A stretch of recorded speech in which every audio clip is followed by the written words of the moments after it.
channel. Welcome back to our brand new vlog. Happy Saturday.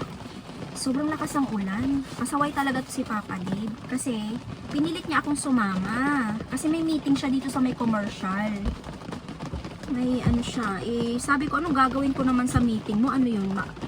Tititigan ko kayong mag-meeting. Hindi ko naman alam kung anong pag-uusapan nyo. Sabi niya sa akin, no, you come with me, you do your thing while I'm in the meeting. Sabi ko, okay. So, naisip ko na, sige, titingin-tingin ako ng mga needs ko para sa bahay. Tulad ng mga groceries, ganyan. So, may mga nabili ako sa, Italian, ano ba yun? Italian, ano bang tawag doon? Grocery? Italian cafe or something like that. So, ayun, napabili ako ng sandwich na prosciutto kasi I love prosciutto. And hindi pa ako kumakain. Saan na kaya yun si Papa Di? Basang-basa yun for sure kasi basang-basa din ako. Hindi ko inaasahan na lalakas ng ulan yung bongga. Ayan, ito yung prosciutto sandwich natin. Hindi, inisless. Thanks. Kasi akala ko hindi nila hindi nila hahatiin. Malaki to, kaya hindi ko carry bells na kainin ng buo. So, hati kami ni Papa Dave. So, I got prosciutto sandwich. Ayan. And yung half kay Papa Dave. Half yung sa akin. I love prosciutto. Ooh, looking good. So, ikaw yung magpipili kung ano yung gusto mong ilagay sa sandwich. So, sabi ko, prosciutto. Meron siyang, olives. Spicy na konting chili lang para meron siyang konting anghang, even though alam niyo yun, hindi naman ako okay sa maanghang. Naglagay din ako ng spicy mayo and then pickles. So yan yung pinalagay ko. Ayaw ko ng lettuce pag ginigrilled yung yung panini kasi nagsasagi siya, so hindi siya masyadong kaaya-ayang kainin. So ayan, anyway, kain tayo. Meron pa ako mga binili dito, pero sa bahay ko na lang ipapakita sa inyo. Uy, andyan si Papa din. Ayan. Ay, kasama niya yung babae. Yung kamitin niya. Tayo lang, ha? Wait lang. Nakain na sana ako. Nakakahiya naman. Nakakain ako tapos siya hindi. Hello! Sorry, sir. Oh. Oh my God. It's wet. Wet. Wait. You know, can go up or down. Make them. We will play later. We will play later. Oh my gosh. Oh my gosh. We will play later, ha? Bahay na kami, bahay na po kami. We are home. Mag-haul lang ako. Grabe lakas ng ulan, mga kalalabs. Ang hirap mag-drive. Like parang ayaw, like si Papa Di mahiling mag-drive yan, pero pag ganitong malakas yung ulan, parang wag na. Nagyaya ng maglaro to. Kaso mag-haul muna tayo. Ha? Obe? Yes, okay.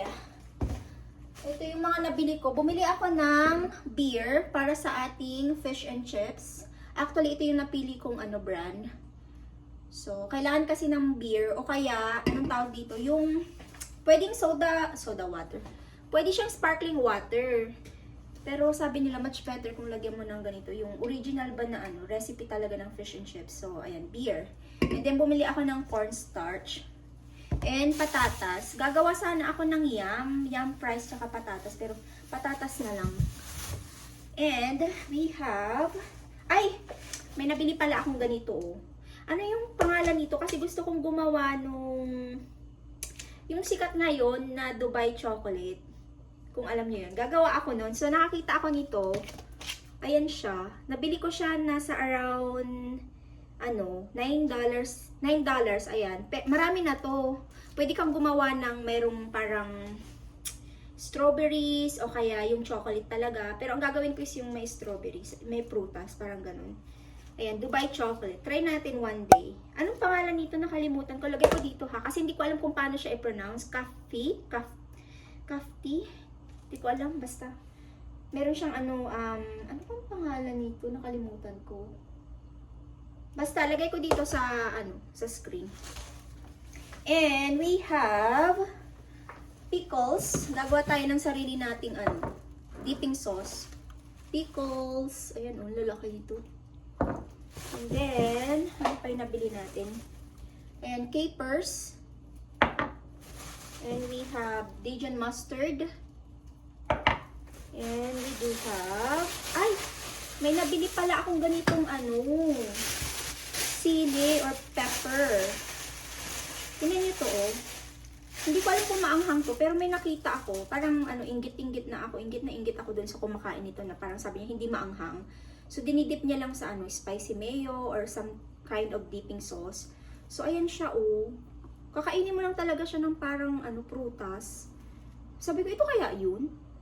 Hindi naman, parang maanghang to, ah. Parang mabango siya na maanghang na ewan. Pero yung nakikita ko kasi parang sabi niya hindi maanghang. So, ayan, dahil sa inggit ko, ayan.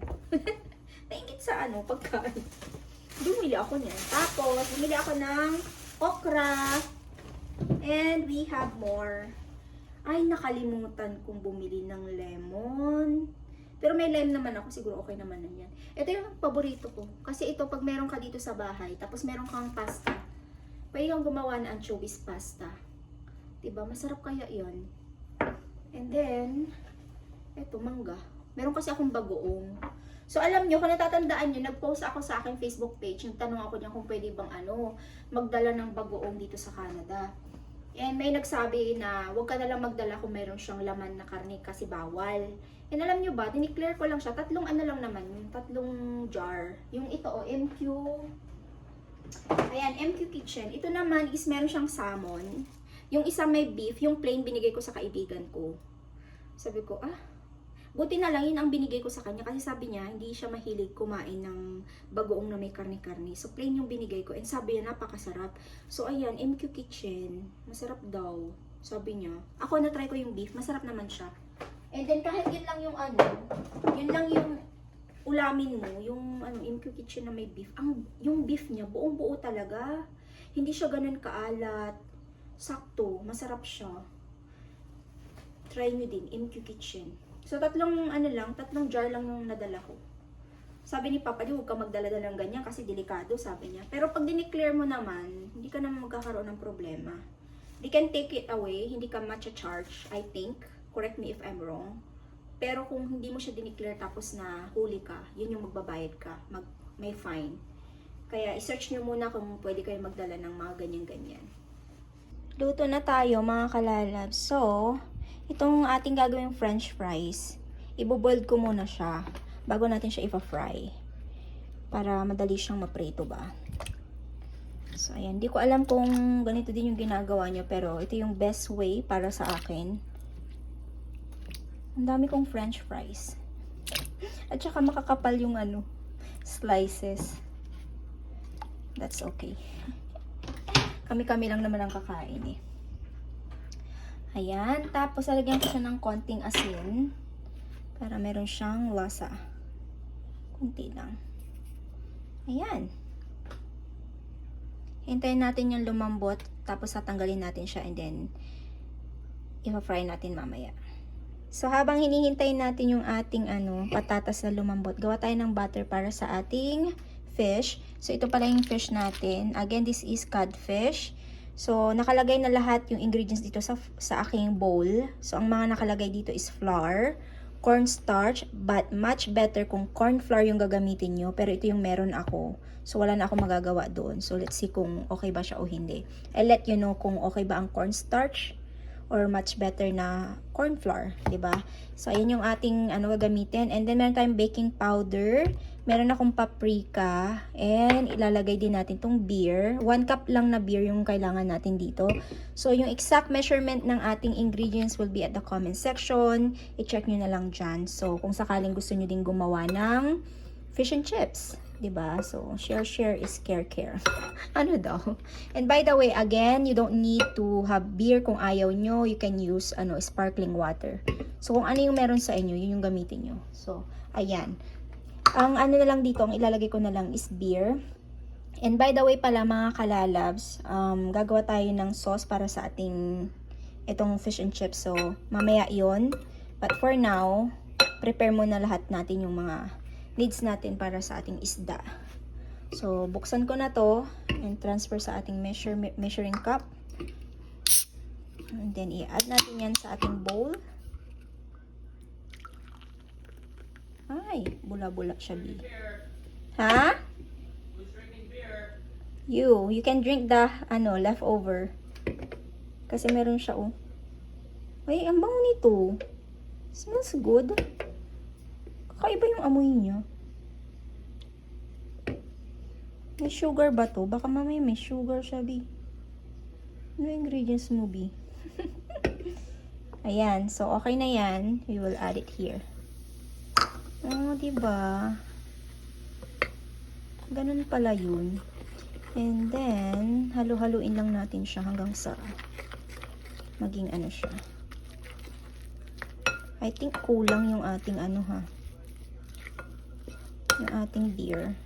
Kasi kailangan siya liquid ba? Yung maano. Yung parang pancake. Let's add more. Wala nang measuring. Tansya-tansya na lang ite.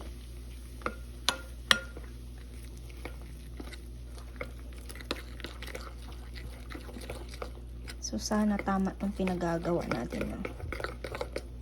Again, it's my first time to make it. So, hoping, cross our finger na okay siya.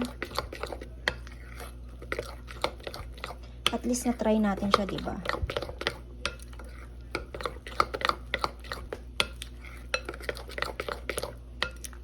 I think that's okay or more. Let's add more. Malasing na tayo dito habang kinakain natin tong fish and chips. Okay, I think that's more than enough. So, I think kalahati nito yung ginamit ko.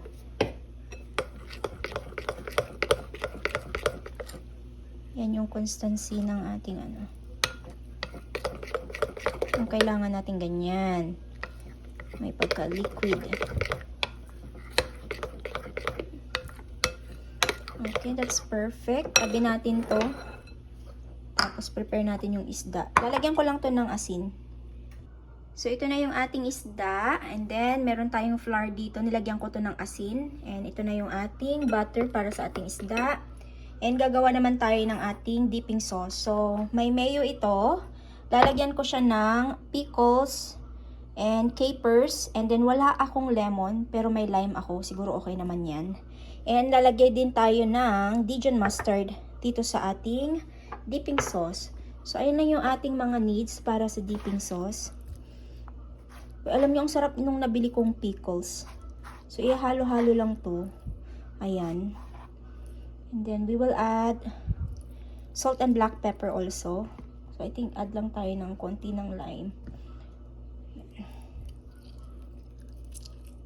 Ayan. And then, Dijon mustard. And that's it. And then, we can fry our potatoes na. Pwede natin siyang i-fry. Pwede nyo rin siyang air fryer or oven or something like that. Depende kung ano yung gusto nyo. Pero this time, i-fry natin siya. So, ayan. O, diba, meron na tayong dipping sauce. Maglalagay na lang ako ng Dijon mustard dito. Kunti lang naman. Again, ilalagay ko yung ingredients sa comment section na lang para madali nyo makita. Perfect. Inuna ko muna tong French fries natin na jumbo. Tapos yung isda yung susunod natin. Jumbo yung aking French fries, my G. So, hinihintay ko lang siyang mag-golden brown. Saka natin siya tatanggalin. Kasi luto naman na yung patatas. I-golden brown ko lang siya. The jumbo French fries. Na dito nyo lang makikita. Ano ka? Tingnan nyo naman yung ating French fries, oh. Diba? Looking good. And then, ito na yung ating isda. Piniprito ko na siya. First is, inano ko muna siya sa flour. And then, saka ko siya nilagay dito sa ating mixture. And then, prito. Naghihintay na nga si Papa, Bibi. Kaloka siya. Sabi ko, French fries muna yung niluluto ko, Bi. Mamaya pa yung isda. Naghihintay na ang Papa, Dave. Gutoms na siya. Dinner is ready, mga kalalab. So, diba? Imbis na lemon, lime yung nakalagay, no? But anyway, that's perfect. So, meron tayong vinegar dito kasi yan yung gustong dipping sauce ni Papa Dave sa kanyang French fries. And then sauce. And then yung ating fish. And yung akin is andi dito pa. Ayan pa, piniprito ko pa siya. Ayan, dinner time! Tapos ko lang nag-shower, mga kanalas. Hindi ko na binasa yung buhok ko, bukas na lang. Na-enjoy namin yung fish and chips na niluto ko. Alam niyo ba nakakatawa si Papa Libo at si Nicole? So habang kumakain kami, nagtitinginan kami. Tapos tinitignan nila yung fish and chips ko. So yung isda kasi di ba ang laki, ganyan siya kalaki. Tapos sabi niya, meron pa ba? Sabi ko, tagi-isa tayo kasi ang laki-laki, di ba? Nagtatanong sila kung meron pa. So ako, hindi ko maubos yung buo. So sabi ko, itong natira ko, nakalahati. Paghatian nyo na lang. Nagustuhan nila. So yung yung cornstarch, okay naman siya kahit wala kayong corn flour. Kasi na-try ko siya. So okay lang din. Kaya i-share ko sa inyo na okay lang yung cornstarch kaysa corn flour. Hindi ko alam kung paano nila sa iba gawin yung kanilang fish and chips. Pero yun yung yung parang first time kong gawing recipe. And it's perfect. It's really nice. And it's really good. So sana ay na-enjoy nyo yung ating cooking vlog. Alam nyo may kulang dun sa dipping sauce ko, no? Pwede kayong maglagay ng parsley, mga ganyan. So ako hindi kasi ako naglagay. Ang nilagay ko lang is capers at saka Dijon mustard, salt, black pepper, lemon or lime. Much better lemon na lang. Kasi yung lime, hindi siya, iba yung ng lemon sa lime, di ba? So much better na ang gamitin nyo na lang is lemon. So ayun, nakaka-happy. Nakapagluto na naman tayo. And makapagpahinga na ako. Kasi tapos na yung ating mga work. Mga diaz. Ayun. Ay, nako po. Enjoy na naman yung dalawa sa niluto ko. Uy, alam niyo masarap yung isda na codfish. Sobrang the best na isda. Lalagay lang ako ng serum sa aking face and then moisturizer and that's it. And mag-e-end na rin ako ng vlog. Sana ay na-enjoy niyo yung ating pa-vlog today. Hindi ko alam kung may edit ko tong vlog na to today. Kasi alam niyo naman, 'di ba, busy tayo. Work, ganyan. So kung may time ako, may i-upload ko to. So basta every other day or sometimes kung mayroon akong nagawang vlog, pwede ko na rin i-edit and then i-upload. Basta pag may time ako, no, mga kalalabs. Pero I promise na makakapag-vlog and upload tayo. Not all the time, pero I'll make sure na every other day or every after 2 days, kanyan, or 3 days. Okay, mga kalalabs. Or makakapag-live ako kung wala akong vlog na magawa. So, ayun. Salamat po sa panonood. See you on our next vlog, mga kalalabs. Comment down below kung na-enjoy nyo rin yung ating vlog today. Comment down below if meron kayong recipe pa na gustong makita or meron kayong recipe na hinahanap na nagawa ko before na gusto nyo ulitin ko. Let me know in the comment section. And please don't forget to like and share itong vlog natin. Maraming salamat po. Good night. God bless. Bye-bye.